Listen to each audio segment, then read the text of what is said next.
नमस्कार, मी दीपक राऊत तुमचे स्वागत करतो आजच्या शेअर मार्केट अपडेटमध्ये. आज मार्केटमध्ये ब्लडबाथ बघायला मिळाला. शार्प मार्केटला फॉल आला. जसं फायनान्स मिनिस्ट्रीने बजेटमध्ये अनाऊन्स केलं की STT जो आहे तो फ्युचर आणि ऑप्शन्स या सेगमेंटमध्ये वाढवला गेला. फ्युचर्समध्ये 0.02 वरून 0.05 केला आणि ऑप्शन्समध्ये 0.10 वरून 0.15 केला, ज्यामुळं मार्केटला एक नी-जर्क मुवमेंट डाऊन साईडला आली. निफ्टी इमिजिएट जवळपास 700 पॉईंट मायनस गेली. 25,200-300 पासून 24,500 एकदम सडनली फॉल आला. त्यानंतर थोडं सावरण्याचा प्रयत्न झाला, पण सरतेशेवटी क्लोजिंगला सुद्धा 500 पॉईंट डिक्लाइनिंग देऊन 24,800च्या आसपास बंद झाला आहे.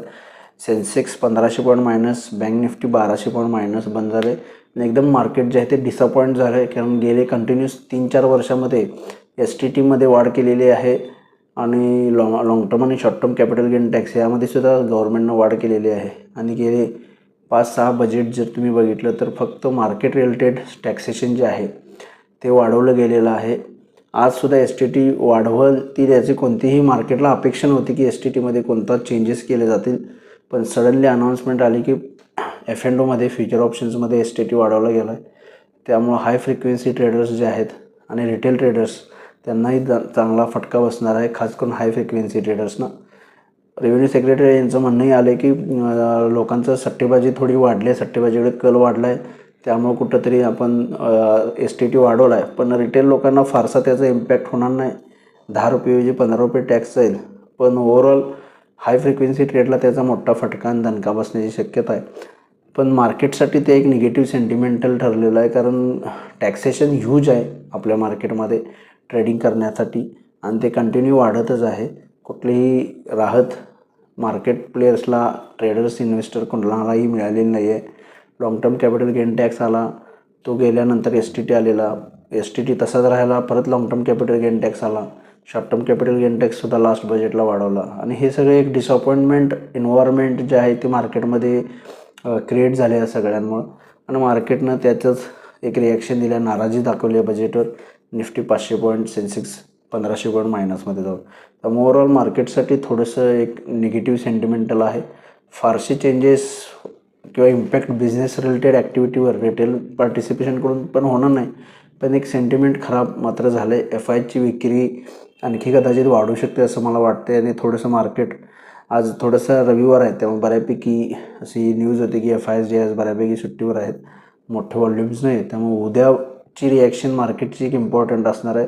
उद्या पण बघणं गरजेचं आहे की यामध्ये काही रिकव्हरी दाखवते, कारण जो काही STT वाढला आहे तो फक्त फ्युचर आणि ऑप्शन या सेगमेंटपुरताच मर्यादित आहे.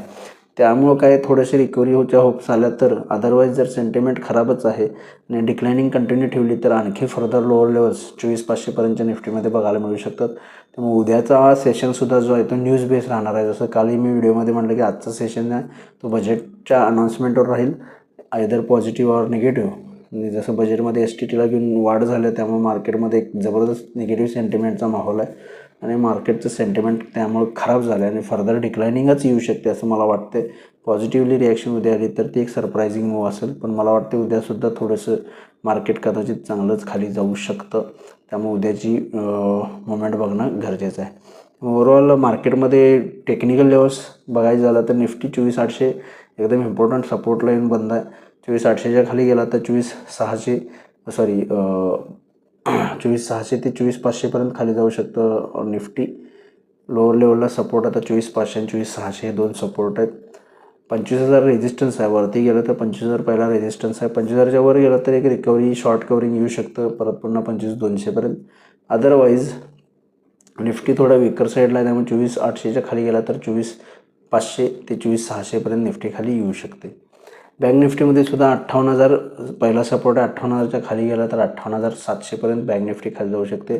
58,500च्या वर गेलं तर 59,000पर्यंतची रिकव्हरी येऊ शकते, पण हायर लेवलला FIsकडनं सेलिंग होण्याची शक्यता आहे. आणि ओव्हरऑल मार्केटवर दबाव आहे, तेव्हा मला वाटते मार्केटमध्ये दबावच राहील आणि सेल ऑन राईज या स्ट्रॅटेजीनुसारच उद्या काम होईल असं मला वाटतं. त्यामुळे थोडंसं एखाद दुसरा दिवस आणखी थोडंसं पॉज घेऊन बघायला पाहिजे. थांबून थोडंसं एखाद दुसरा दिवस आपण बघितलं पाहिजे की मार्केटची पुढची चाल कशी होईल, पण थोडंसं सेंटिमेंट जे आहे ते मार्केटमध्ये आता खराब आहे.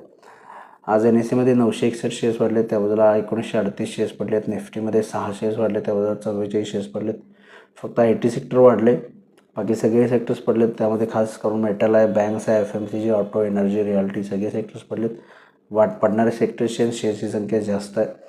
ग्लोबल मार्केटचा तर काही इम्पॅक्ट आज झाला आहे, फारसा काही उद्यासाठी ओपन अप नाही आहे. न्यूज बेस राहील उद्या मार्केट. ॲक्च्युली उद्या कसं सोमवार आहे, त्यामुळे उद्या मार्केट कशा पद्धतीने बिहेव होते ते बघणं गरजेचं आहे. मार्केटची उद्या कसा मोमेंटम येतो आहे तो बघणं गरजेचं आहे. त्याच्यावरच मार्केटची जी आहे ती पुढची चाल अवलंबून राहील. जर रिकव्हरी आली होपफुली तर मला वाटतं थोडंसं चान्स होप्स आहेत, पण जर डिक्लायनिंग आली तर मार्केट फर्दर लोअर लेवल्स दाखवण्यासाठी तयार होईल. आणि मला वाटतं थोडंसं त्यासाठी कॉशियस राहणं गरजेचं आहे की आपल्याला कदाचित जर उद्या निगेटिव्ह ओपनिंग आलं तर further lower levels Nifty, bank निफ्टीमध्ये बघायला मिळतील.